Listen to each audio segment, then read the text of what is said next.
13세기 초 중앙아시아의 척박한 고원에는 인류 역사상 가장 거대한 폭풍이 잉태되고 있었습니다. 그 폭풍의 이름은 칭기즈칸. 하지만 우리는 여기서 한 가지 의문을 가져야 합니다. 고작 100만 명도 안 되는 인구를 가진 유목민족이 어떻게 당시 세계 최강대국이었던 금나라와 호라즘 그리고 유럽의 연합군을 무릎 꿇릴 수 있었을까요? 오늘 이 영상에서는 몽골 제국이 단순한 약탈 군단이 아니라 당대 가장 정교하게 설계된 살인 기계이자 혁신적인 시스템 국가였음을 증명해 보이겠습니다. 이야기는 태무진이라는 한 소년의 밑바닥 인생에서 시작됩니다. 아버지는 타타르 부족에게 독살당했고 가족은 부족에게 버림받아 쥐를 잡아먹으며 연명했습니다. 이 처절한 생존 투쟁 속에서 태무진은 깨달았습니다. 초원에서 살아남는 유일한 방법은 혈연이 아니라 실력과 충성이라는 것을 말이죠. 1206년 마침내 초원을 통일한 그는 칭기즈칸이라는 칭호를 얻으며 인류 역사상 가장 급진적인 군대 개혁에 착수합니다. 첫 번째 비결은 십진법 군제였습니다. 당시 모든 국가는 귀족 중심의 혈연 부대였지만 칭기즈칸은 이를 완전히 부수고 10명 아르반, 100명 주온, 1000명 민간, 10,000명 투맨 단위로 군대를 재편했습니다.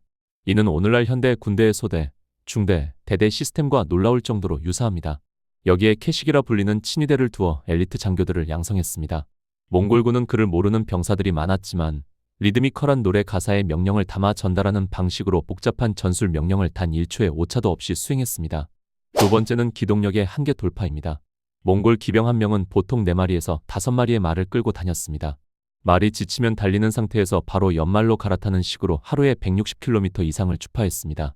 당시 유럽 기사들이 하루 40km를 이동할 때 몽골군은 그들보다 4배 빠른 속도로 나타나 배후를 쳤습니다. 보급 부대도 필요 없었습니다. 그들은 말에 피를 뽑아 마시거나 유포를 가로내어 휴대하며 멈추지 않고 진격했습니다. 세 번째 핵심 전술은 망구다이 맹그데라 불리는 거짓 후퇴입니다. 몽골군은 전투 초기 패배한 척하며 도망칩니다. 승리에 도취한 적군이 대열을 흐트러뜨리며 추격해오면 미리 매복해 있던 본대가 적을 포위하고 섬멸했습니다. 1241년 레근 2차 전투에서 유럽의 중장갑 기사단은 이 단순해 보이는 전술에 휘말려 전멸당했습니다. 몽골의 화살은 기사의 갑옷을 뚫었고 몽골의 기동력은 무거운 갑옷을 입은 유럽군에게는 재앙 그 자체였습니다. 하지만 몽골군의 진짜 무서움은 학습 능력에 있었습니다. 초원에는 성벽이 없었기에 초기 몽골군은 공성전에 약했습니다.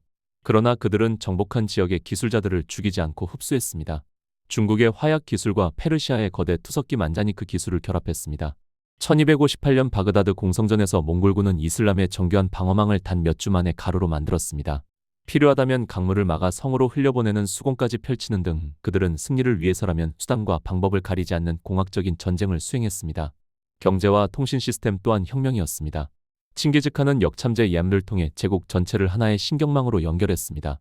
약 40km마다 설치된 역참에는 신선한 말과 식량이 준비되어 있었고 칸의 전령들은 이 길을 통해 대륙 끝에서 끝까지 소식을 전달했습니다. 이 길을 따라 비단, 향신료뿐만 아니라 종이, 화약, 나침반 같은 동양의 기술이 서양으로 흘러갔습니다. 이것이 바로 팍스 몽골리카입니다. 몽골의 통행증인 파이자만 있으면 처녀가 금쟁반을 머리에 이고 제국 끝에서 끝까지 가도 안전하다는 말이 나올 정도였습니다. 물론 그 과정은 피비린내 나는 학살로 점철되었습니다. 저항하는 도시에는 단 하나의 생명체도 남기지 말라는 엄명이 떨어졌습니다. 이는 잔인함 때문이 아니라 공포를 전략적으로 이용하여 다음 도시들이 스스로 항복하게 만들려는 철저한 계산된 심리전이었습니다.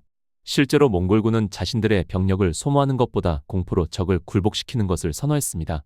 칭기즈칸 사후 제국은 4개의 한국으로 분할되었지만 그들이 만든 글로벌 네트워크는 사라지지 않았습니다. 몽골이 뚫어놓은 비단길은 훗날 마르코 폴로를 불렀고 이는 유럽인들이 바닷길을 찾게 만드는 대항해 시대의 간접적인 도화선이 되었습니다. 또한 몽골의 침공으로 붕괴된 이슬람과 중국의 구질서는 새로운 시대의 서막을 알리는 계기가 되었습니다. 결론적으로 몽골 제국은 단순히 파괴만을 일삼은 야만 국가가 아니었습니다. 그들은 인종과 종교를 초월한 능력 중심 사회를 지향했고 인류 역사상 최초로 동양과 서양을 하나의 경제권으로 묶은 글로벌리즘의 선구자였습니다. 말 위에서 세상을 얻었으나 말 위에서 세상을 다스릴 수 없음을 깨달았던 그들의 통치 철학은 오늘날 우리에게도 거대한 국가와 시스템이 어떻게 움직여야 하는지에 대한 묵직한 질문을 던집니다.